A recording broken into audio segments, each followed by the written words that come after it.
মানে রহিম, আজকে আবারও আসলাম আমি নদী নিয়ে কথা বলতে। আমাদের করতোয়া নদী তো দেখেন, এই করতোয়া নদী এত সুন্দর পরিবেশ ছিল। এই করতোয়া নদীতে অনেক মাছ হতো, এখনও হয়। মানুষ মাছ মারতো, লাইন ধরে মাছ মারতো, সে মাছ খাতো এবং এই নদীর পরিবেশ অনেক সুন্দর ছিল। মানুষ গোসল করত, মানুষ এই নদীর পানি ব্যবহার করত। কিন্তু দুর্ভাগ্যবশত হলেও সত্য যে আজকে এই নদীর পরিবেশ প্রভাবশালীরা এমনভাবে নষ্ট করছে, যে এমন অবস্থা করছে তারা এমন অবস্থাতে নিয়ে গেছে এই নদীর পানি এত কুৎসিত কালো আর এত গন্ধ, যে বিচ্ছিরি গন্ধ এই নদীর পানি। এই দেখলে, বাস্তবে দেখলে বোঝা যাবে যে আসলে এইটা কি নদী না নর্দমা। তো প্রভাবশালীরা যদি এই অবস্থায় এই নদীকে ব্যবহার করে, তাইলে তো এই নদীতে আর কখনো মাছ হবে না, কখনো মানুষ এই নদীর মাছ খাইতে পারবে না, এই নদীর পানি ব্যবহার করতে পারবে না। তো এইটা হলো শুধুমাত্র প্রভাবশালীদের কারণে এরকম মাঝে মাঝেই হয়, মাঝে মাঝেই করে।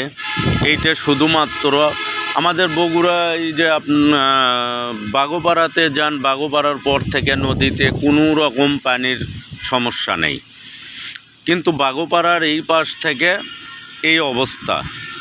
কারণ আমি বুঝি না যে এইটা কী কারণে করে।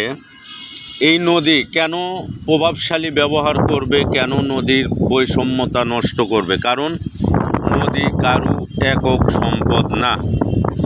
তো আমি দেশে যারা দেশ পরিচালনার দায় দায়িত্বে আছেন, আমি তাদের কাছে রিকোয়েস্ট করব, আপনারা এইটার প্রতি চরমভাবে ব্যবস্থা নেন।